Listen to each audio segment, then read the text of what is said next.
unanimidade elevar a taxa Selic, juros básicos da economia, de 5,25% para 6,25%, um aumento de 1 ponto percentual. Para repercutirmos esse tema, a Rádio Agerte ouve o economista e professor da ESPM, Fábio Pesavento. Quais os impactos na economia desse juro maior, professor?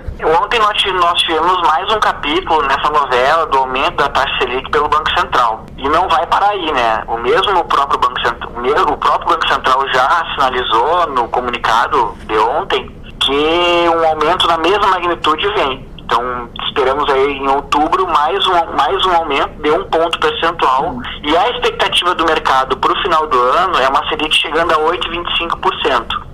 A questão é por que a Selic vai continuar essa trajetória de aumento? Porque a inflação não para de aumentar.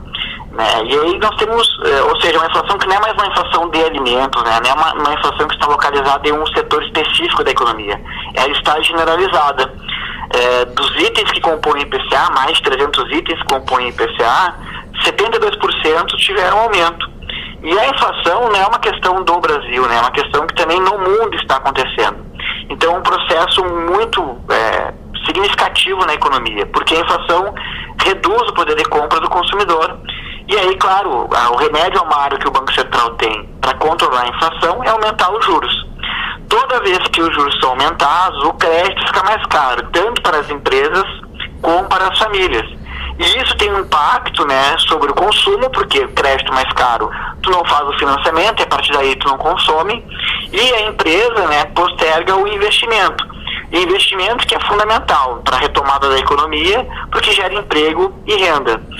E claro, essa sinalização do Banco Central, que o movimento de aumento não para, vai continuar em 2021 e 2022, prejudica o crescimento, né, para o ano que vem. Então, realmente o impacto ele é significativo no momento que a economia estava se recuperando, mas que infelizmente para o ano que vem, né, com a continuidade dessa política monetária mais apertada, né, com juros maiores, e infelizmente esse impacta em toda a economia, tornando o crédito mais caro e a expectativa de crescimento para o ano que vem diminuindo, né?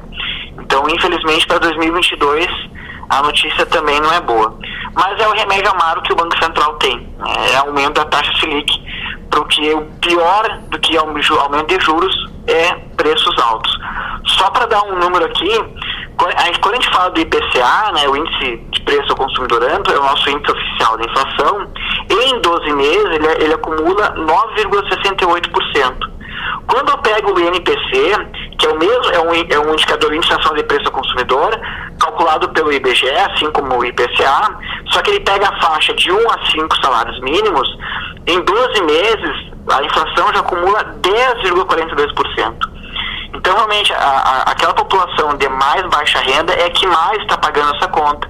Então, quanto mais rápido a inflação diminuir, melhor para a população, especialmente a população que depende, né, que tem até ali 5 salários mínimos. E infelizmente, esse é o remédio amargo que nós temos que adotar.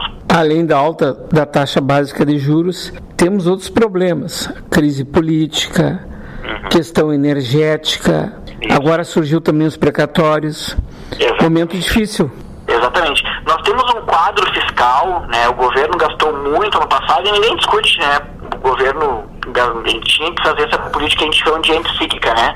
O ciclo é de baixa da economia, de grande incerteza do que iria acontecer, e o governo tomou várias medidas, o auxílio emergencial, né? Pronamp, enfim, uma série de medidas. Isso injetou muito dinheiro na economia. E é um dos motivos para entender o aumento de preço. Tu põe muito dinheiro na economia, as pessoas vão gastar, e aí falta produto e o preço acaba subindo. Então, isso é normal que aconteça. E ninguém está criticando isso, né? Por isso que a inflação é um fenômeno mundial, né? Um fenômeno generalizado em outros países. Porque todo mundo botou muito dinheiro na economia para combater, né, a Covid-19 e seus impactos na economia.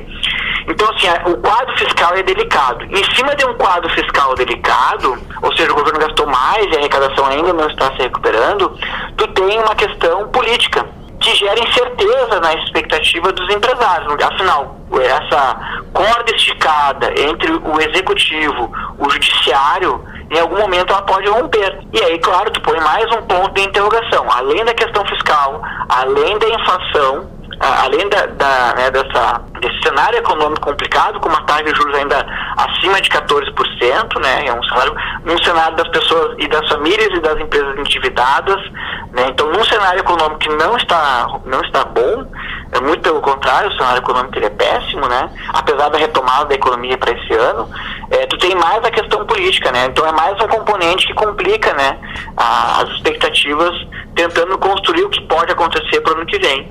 Então, além da inflação que tira o poder de compra, tu tem essa instabilidade política que nesse momento não auxilia, né? Não auxilia. E em 2022 teremos eleição presidencial.